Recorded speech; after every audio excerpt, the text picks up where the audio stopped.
Halo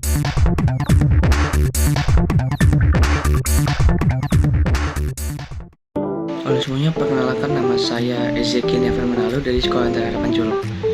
Jadi, saya ingin membahas tentang kasus pendeta Gilbert Lumindong yang baru-baru ini terjadi. Sebelum kita masuk lebih dalam di dalam kasus ini, saya memiliki satu pantun untuk membuka video ini. Persib Bandung lawan Mitra Kukar. Dapat piala boleh dipajang. Tolong hadirin siapkan tikar karena bahasan saya agak panjang.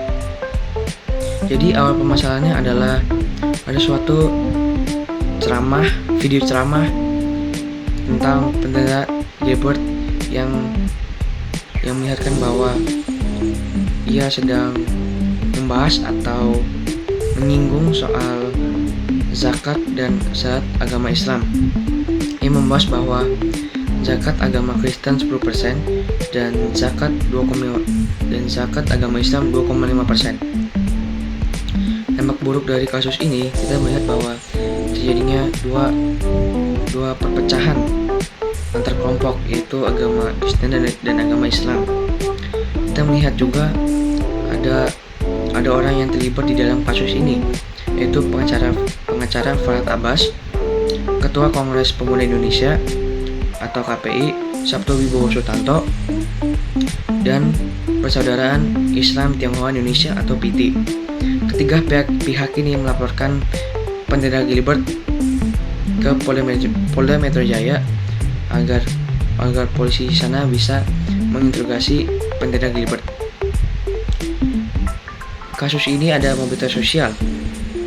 Mobilitas sosial sendiri adalah jadinya perpindahan satu sosial bisa ke bawah, bisa ke atas dan bisa ke bawah secara hierarki. Pernyataan itu menurut Edward Ransford. Kasus ini ada mobilitas sosial karena adanya mobilitas vertikal. Mobilitas vertikal sendiri bisa ke atas dan bisa ke bawah. Kita melihat mobilitas vertikal ke bawah karena penurunan status sosial dari pendeta Gilbert Lumindong. Karena sebagai pemimpin spiritual, ini dapat mengakibatkan status sosial pendeta Gilbert dengan jemaat yang percaya. Dan juga kasus yang ada juga pluralitas yang ada di kasus ini. Itu pertama ada pluralitas agama. Karena Indonesia yang majemuk, pernyataan atas agama-agama tertentu seperti pendeta Gilbert yang menyamakan zakat agama Kristen dengan agama Islam ini dapat memicu reaksi keras dari umat-umat Islam yang merasa dihina. Hal ini memperlihatkan bahwa pentingnya pemahaman terhadap agama-agama lain. Kedua, yaitu pluralitas sosial. Kasus ini melibatkan dua pihak, yaitu pendeta Gilbert dan umat-umat agama Islam.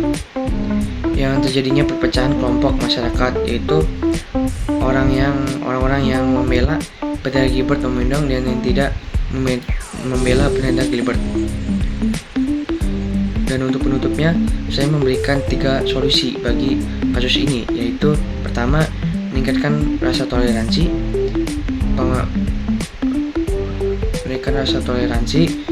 pemahaman antar agama dan antar agama.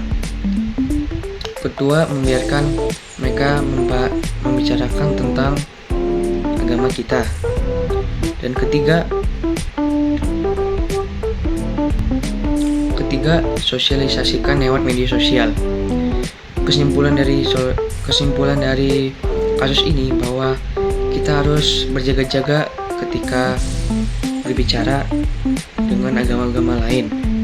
Siapa tahu jika kita tidak berniat untuk membahas atau menginjak agama mereka mengira bahwa kita menginjak. Maka kita harus menjaga etika ketika kita berbicara. Dan juga seharusnya pemimpin spiritual seperti pendeta Gilbert sendiri harus bisa menjaga etika karena dari video ceramahnya kita melihat bahwa Pendeta Gilbert kurang menjaga etika dan juga menjaga pemahaman antar agama kita dan antar agama. Terima kasih sudah mendengarkan bahasan saya. Semoga pembahasan saya dapat memberikan pelajaran dan bisa menjadi berkat bagi orang-orang lain. Terima kasih.